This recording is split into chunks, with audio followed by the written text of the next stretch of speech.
नमस्कार दोस्तों, welcome back to my YouTube channel. मेरे इस यूट्यूब चैनल में आप सभी का स्वागत है। दोस्तों, यह क्लास लेके आया हूँ यूपी पुलिस री एग्ज़ाम के लिए जीके की। दोस्तों, यूपी पुलिस का जो एग्ज़ाम होने वाला है, री एग्ज़ाम होगा।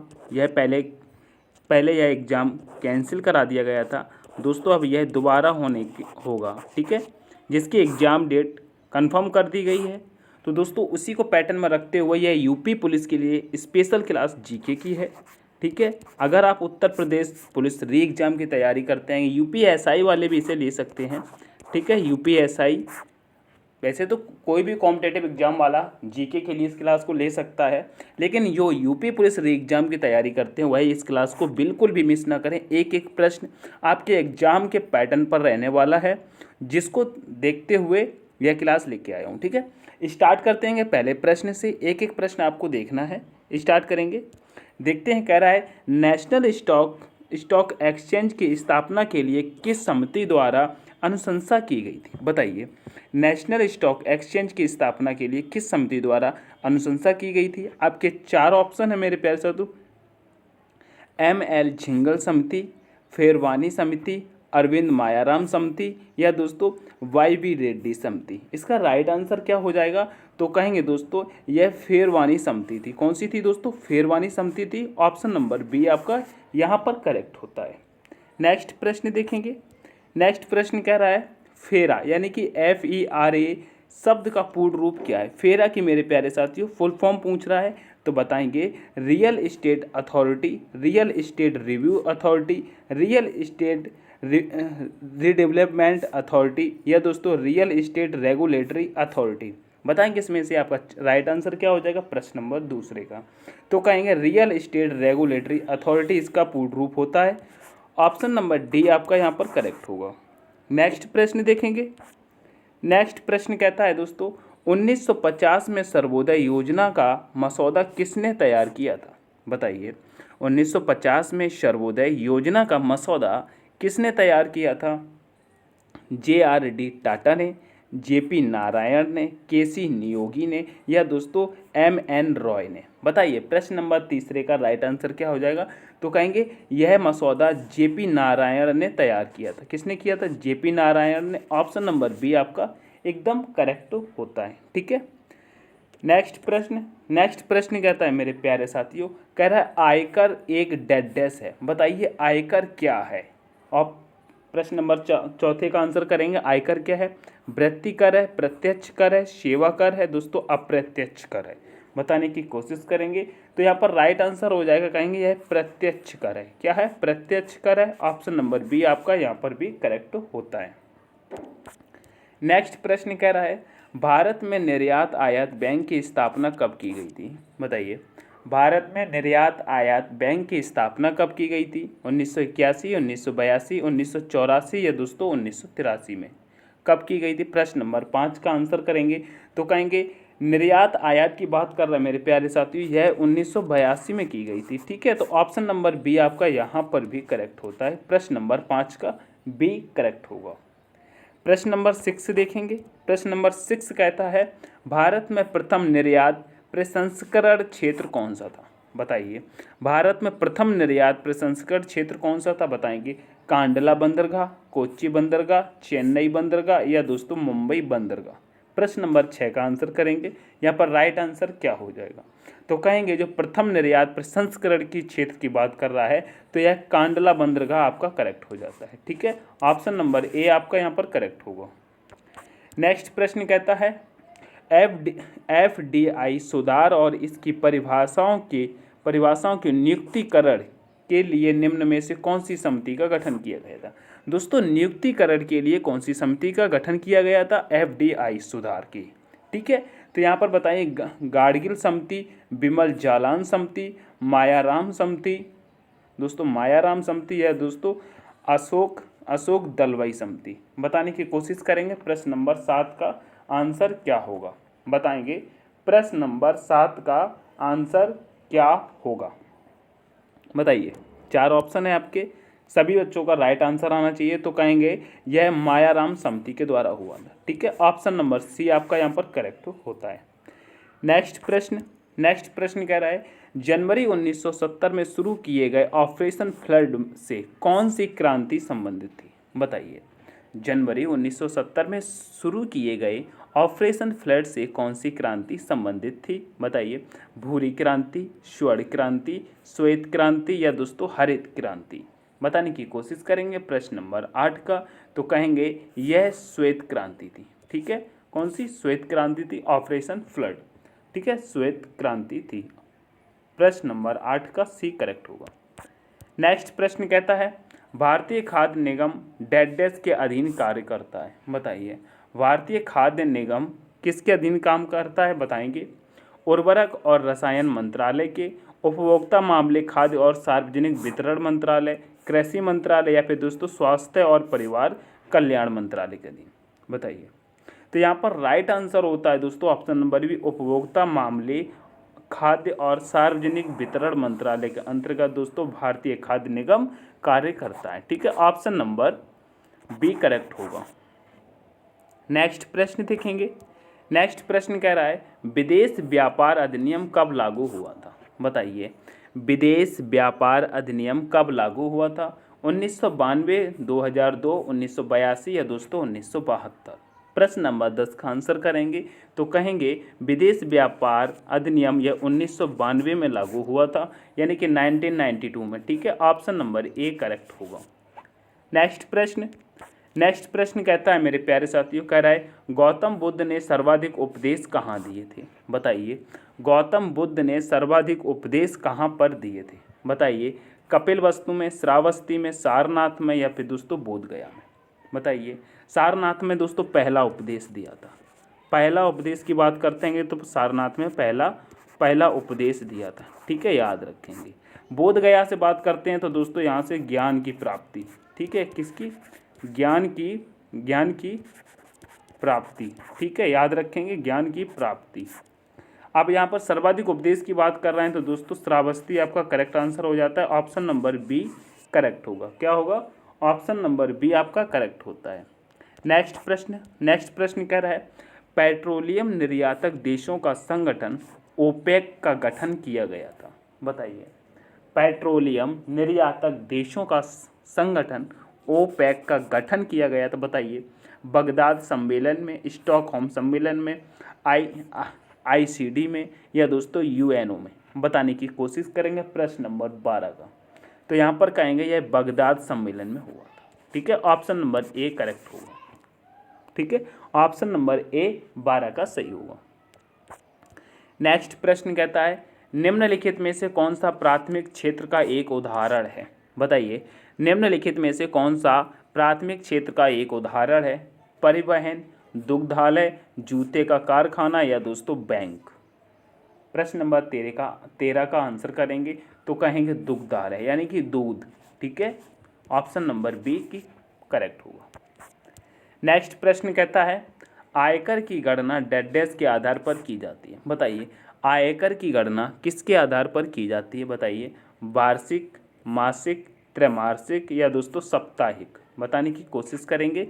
इसका राइट आंसर क्या होगा? प्रश्न नंबर 14 का आंसर करेंगे तो कहेंगे यह वार्षिक के आधार पर दोस्तों आयकर की गणना की जाती है। तो ऑप्शन नंबर ए करेक्ट हो जाएगा। नेक्स्ट प्रश्न देखेंगे। नेक्स्ट प्रश्न कहता है निम्न में से भारत में प्रत्यक्ष विदेशी निवेश को कौन नियंत्रित करता है? बताइए।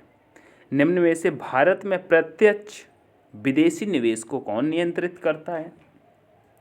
सहकारी समितियां, भारतीय reserve bank, Indian overseas bank, भारतीय स्टेट बैंक? बताइए। प्रश्न नंबर 15 का आंसर करेंगे तो यहाँ पर राइट आंसर हो जाएगा दोस्तों भारतीय रिजर्व बैंक। ठीक है, कौन करती है? भारतीय reserve bank. Option number B correct होगा। नेक्स्ट प्रश्न कहता है भारतीय रिजर्व बैंक की स्थापना किस वर्ष में की गई थी? बताइए। भारतीय रिजर्व बैंक की स्थापना किस वर्ष में की गई थी? 1950, 1947, 1935 या फिर 1932? प्रश्न नंबर 16 का आंसर करेंगे तो कहेंगे यह 1935 में की गई थी। ठीक है, नेक्स्ट प्रश्न कहता है भारत में विदेश प्रत्यक्ष निवेश कितने मार्ग उपलब्ध हैं? बताइए। भारत में विदेशी प्रत्यक्ष निवेश के कितने मार्ग उपलब्ध हैं? 5, 2, 8, 10। बताइए प्रत्यक्ष निवेश के कितने मार्ग उपलब्ध हैं? प्रश्न नंबर 17 का आंसर करेंगे तो कहेंगे 2। कितने हैं? 2 हैं। ऑप्शन नंबर बी करेक्ट होगा। नेक्स्ट प्रश्न देखेंगे। नेक्स्ट प्रश्न कहता है न्यू डेवलपमेंट बैंक के पहले अध्यक्ष कौन थे? बताइए न्यू डेवलपमेंट बैंक के पहले अध्यक्ष कौन थे? जिम योग किम, एंटोनियो गुटेरेस, जियान झू या दोस्तों केवी काथम। थोड़े नाम इनके डिफ़िकल्ट लगते हैं पढ़ने में, इनको अच्छे से पढ़ेंगे या बार बार पढ़ेंगे तो आपको आसानी से याद भी हो जाएंगे।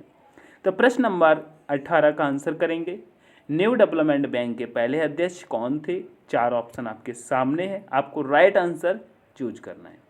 तो यहाँ पर 18 का राइट आंसर होता है केवी काथम। कौन थे? केवी काथम थे। ऑप्शन नंबर डी करेक्ट होगा। नेक्स्ट प्रश्न कहता है राष्ट्रीय कृषि और ग्रामीण विकास बैंक का मुख्यालय कहाँ स्थित है? बताइए राष्ट्रीय कृषि और ग्रामीण विकास बैंक का मुख्यालय भोपाल, मुंबई, पुणे या फिर चेन्नई।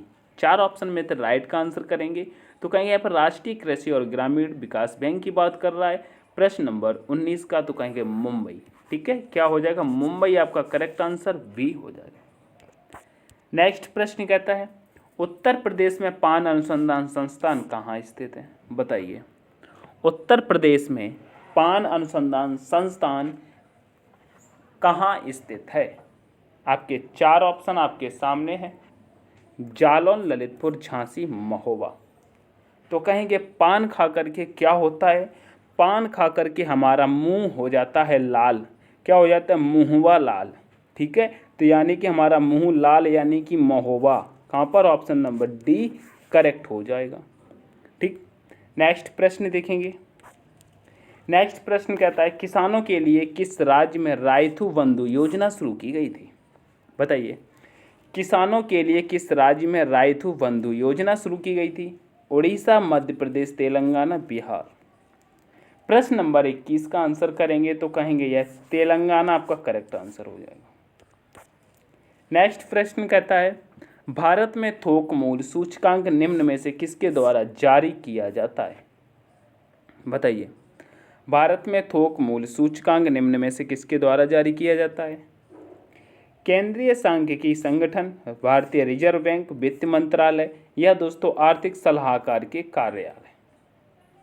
प्रश्न नंबर 22 का आंसर करेंगे तो यहाँ पर राइट आंसर हो जाएगा आर्थिक सलाहकार के कार्यालय।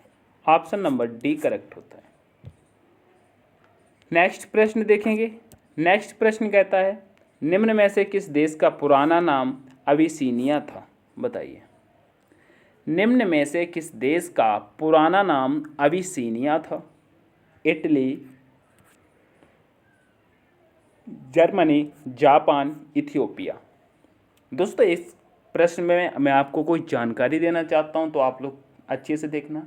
इस बार री एग्ज़ाम देने से पहले आप लोगों को दोस्तों यूरोप और अफ्रीका महाद्वीप के कुछ देशों के राजधानी और मुद्रा याद करके जाना है और आपको अपनी भारतीय मुद्रा के जो नोट होते हैं दोस्तों, जो नोट होते हैं जैसे कि 500 का, ठीक है दोस्तों, 200 का, ठीक है 50 का, ये जितने भी हमारे भारतीय करेंसी हैं इन नोटों की पता है आपको इनकी चौड़ाई, ठीक है चौड़ाई लंबाई जो होती है इनकी लंबाई चौड़ाई ये आपको याद करके जाना है। इस बार पूछे जाने की संभावना है क्योंकि इस बार पेपर जो है ना थोड़ा डिफ़िकल्ट आएगा तो आपको एक एक चीज़ अच्छे से याद करके जाना है।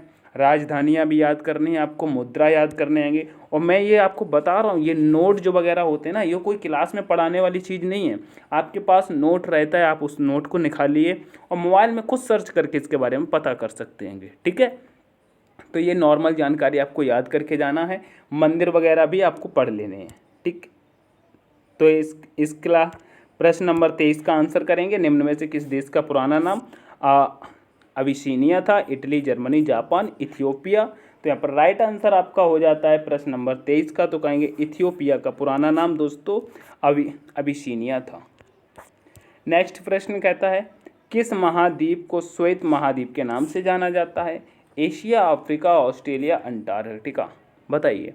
प्रश्न नंबर 24 का आंसर करेंगे तो कहेंगे अंटार्कटिका आपका राइट आंसर हो जाता है। ऑप्शन नंबर डी करेक्ट होगा। नेक्स्ट प्रश्न कहता है सुएज नहर कब बनकर तैयार हुई। बताइए। सुएज नहर कब बनकर तैयार हुई थी। 1880, 1869, 1855 या 1896। सुएज नहर कब बनकर तैयार हुई थी। प्रश्न नंबर 25 का आंसर करेंगे। प्रश्न नंबर 25 का आंसर करेंगे तो यहाँ पर हो जाएगा 1869। ठीक है, ऑप्शन नंबर बी करेक्ट होगा। नेक्स्ट प्रश्न कहता है सर्वाधिक देश वाला महाद्वीप है। बताइए। सर्वाधिक देश वाला महाद्वीप है एशिया, अफ्रीका, यूरोप, उत्तर अमेरिका। बताइए। सर्वाधिक देश वाला महाद्वीप प्रश्न नंबर 26 का आंसर करेंगे तो कहेंगे अफ्रीका आपका करेक्ट हो जाता है। नेक्स्ट प्रश्न है विश्व का सबसे आर्द्र महाद्वीप है। बताइए। विश्व का सबसे आर्द्र महाद्वीप है दक्षिण अमेरिका, अफ्रीका, एशिया, उत्तरी अमेरिका। बताइए। विश्व का सबसे आर्द्र महाद्वीप है 27 का तो कहेंगे दक्षिण अमेरिका। ठीक है, ऑप्शन नंबर ए करेक्ट होगा। ऑप्शन नंबर ए करेक्ट होगा। नेक्स्ट प्रश्न कहता है 1935 के भारत शासन अधिनियम द्वारा कौन भारत से अलग हुआ। बताइए। 1935 में भारत से कौन अलग हुआ था बताने की कोशिश करेंगे। मेघालय, मणिपुर, आंध्र प्रदेश, म्यांमार। बताने की कोशिश करेंगे। 28 का करेक्ट आंसर करेंगे तो कहेंगे म्यांमार आपका करेक्ट आंसर हो जाता है। ऑप्शन नंबर डी करेक्ट होगा। नेक्स्ट प्रश्न कहता है भारतीय संविधान सभा की पहली बैठक कब हुई थी। बताइए। भारतीय संविधान सभा की पहली बैठक कब हुई थी। 8 दिसंबर 1946, 9 दिसंबर 1946, 6 दिसंबर 1946 या फिर दोस्तों 3 दिसंबर 1946। प्रश्न नंबर 29 का राइट आंसर करना है तो यहाँ पर कहेंगे कि ऑप्शन नंबर बी भैया बिल्कुल करेक्ट कर दो कि 9 दिसंबर 1946 को पहली बैठक हुई थी। ऑप्शन नंबर बी करेक्ट होगा। नेक्स्ट प्रश्न देखेंगे। नेक्स्ट प्रश्न कहता है बी आर अम्बेडकर स्वतंत्र भारत के पहले मंत्री थे। बताइए। बी आर अम्बेडकर स्वतंत्र भारत के पहले मंत्री थे। बताइए। शिक्षा मंत्री थे, गृह, कानून या दोस्तों इनमें से कोई नहीं। बताइए। प्रश्न नंबर 30 के आंसर बात करेंगे तो कहेंगे कानून मंत्री थे। ऑप्शन नंबर सी करेक्ट होता है। तो मेरे प्यारे साथियों ये थे जीके के आज के टॉप 30 प्रश्न। आपको यह क्लास कैसी लगी एक बार कमेंट करके ज़रूर बताएंगे। क्लास पसंद आती है मेरे प्यारे साथियों तो क्लास को लाइक करेंगे और अपने दोस्तों के साथ शेयर करेंगे। कुछ बच्चे कमेंट करके बोलते हैं कि सर आप पढ़ा तो देते हैं लेकिन आप डिटेल में नहीं बताते, पूरे क्वेश्चन का सॉल्यूशन नहीं करते हैं। तो मैं आपको बता दूं एग्ज़ाम नज़दीक आ गया है, ज़्यादा सॉल्यूशन करने के चक्कर में आप लोगों को एकदम से सारा याद नहीं होने वाला है। मैं इसीलिए 30 क्वेश्चन लेके आता हूं कि आप रोज़ 30 क्वेश्चन भी याद करते हैं तो आपको कितना याद होता है। 30 क्वेश्चन मैं टॉप लेके आता हूँ जीके के। आप इन 30 क्वेश्चनों को याद करके चलिए और मैं 30 क्वेश्चन बहुत ही कम समय में कंप्लीट करा देता हूँ, 1 मिनट भी नहीं लेता हूँ, बहुत जल्दी से कंप्लीट करा देता हूँ। तो आप इन ऐसी क्लासों को बिल्कुल भी मिस ना किया करें। जो छोटी छोटी क्लास रहती हैं जीके की, रीजनिंग की, मैथ्स की, तो इनको आप लेकर के खटाखट कंप्लीट कर लिया करें क्योंकि छोटी सी क्लास में 10, 12, 20, 30, 40 क्वेश्चन जल्दी से कंप्लीट हो जाते हैं, आपका समय बचता है। ठीक है, इस समय आप जितनी ज़्यादा क्लासें ले सकते हैं उतनी क्लासें लीजिए। ऐसा नहीं करिए कि आपने एक क्लास ले ली, ठीक है, वो क्लास है 2 घंटे की, ठीक है, उसमें प्रश्न कितने कंप्लीट हुए 45। ठीक है, अब 45 प्रश्न तो आपने ले लिए, ठीक है, अगर तुमने याद भी किया तो आपको 45 ही प्रश्न याद होंगे। जो वहाँ पर डिटेल में बताया गया बच्चा वो एकदम से याद नहीं होता है, उसका नोट्स बनाना पड़ता है, आपको 4-5 बार रिवीजन करना पड़ेगा तब याद होगा।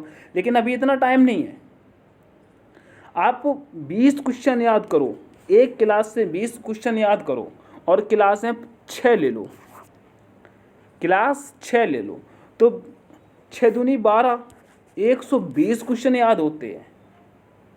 ठीक है, और वो 15-15, 20-20 मिनट की क्लास रहती हैं। तो आप ऐसे करके इन क्लासों को लेते रहिए। और आपको इस मेरी क्लास की PDF चाहिए तो आप वीडियो के डिस्क्रिप्शन में जाकर के टेलीग्राम जरूर ज्वाइन करेंगे, आपको PDF मिल जाएगी। मिलते हैं तब तक के लिए नेक्स्ट वीडियो में। इस वीडियो को यहीं पर समाप्त करते हैं। तब तक के लिए take care, all the best, thanks for watching. जय हिंद, जय भारत, जय माँ सरस्वती। आप सब लोग अच्छे से मेहनत करें, सरस्वती माँ आपका जरूर कल्याण करेंगी।